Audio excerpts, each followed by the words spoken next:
Hi all, welcome to my channel again. So today we are going to discuss about the complete Jenkins CI/CD project.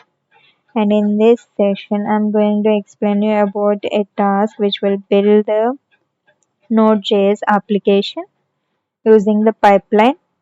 And and next is about readme.md file which will be present in the GitHub. You might have seen that.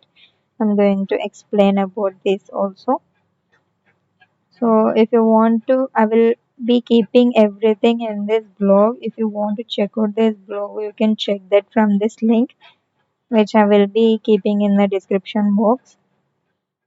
So let's start. Task 1. So we are building this application. We are going to set up a pipeline for this application where we create a new item and choose a freestyle project. When we are going to create a job inside the Jenkins, we are creating a new item and choosing a freestyle project instead of pipeline for this application building. Next, in the general setting, provide the project description. Here we can provide the project description as per your as per your understanding. So once you provide the description, now go to the source code management where to configure GitHub to Jenkins and then provide the GitHub URL from where the code exists. Then use the secret test option to provide the credentials to Jenkins.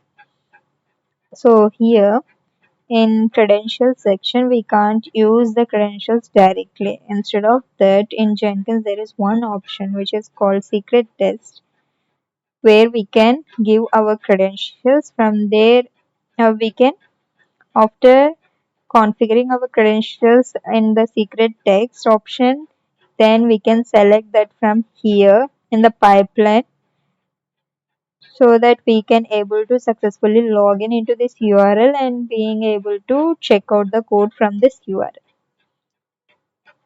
So that is for the secret text option, which you might have heard it. Next is the build steps.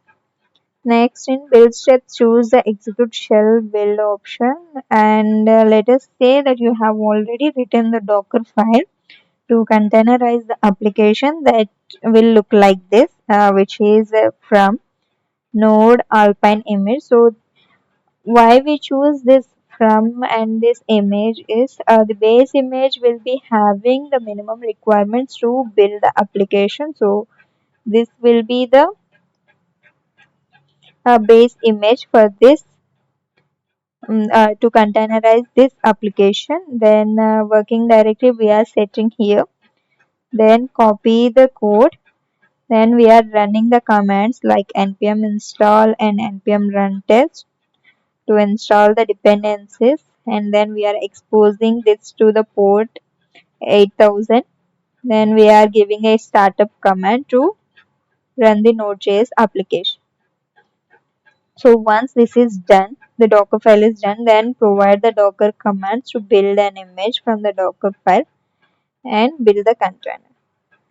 So this is what we need to give in order to build the image. So from the Docker file, sudo docker build -t. This is the tag, and then we are running the image using the port 8000 with this image name. This should what we need to write in the build step section and execute shell. Then after everything is done, we need to click on the build now to execute the project. Once it is executed successfully, then the application will be built and we can see the output here in the URL. Here you can see it is being exposed in the 8000 port.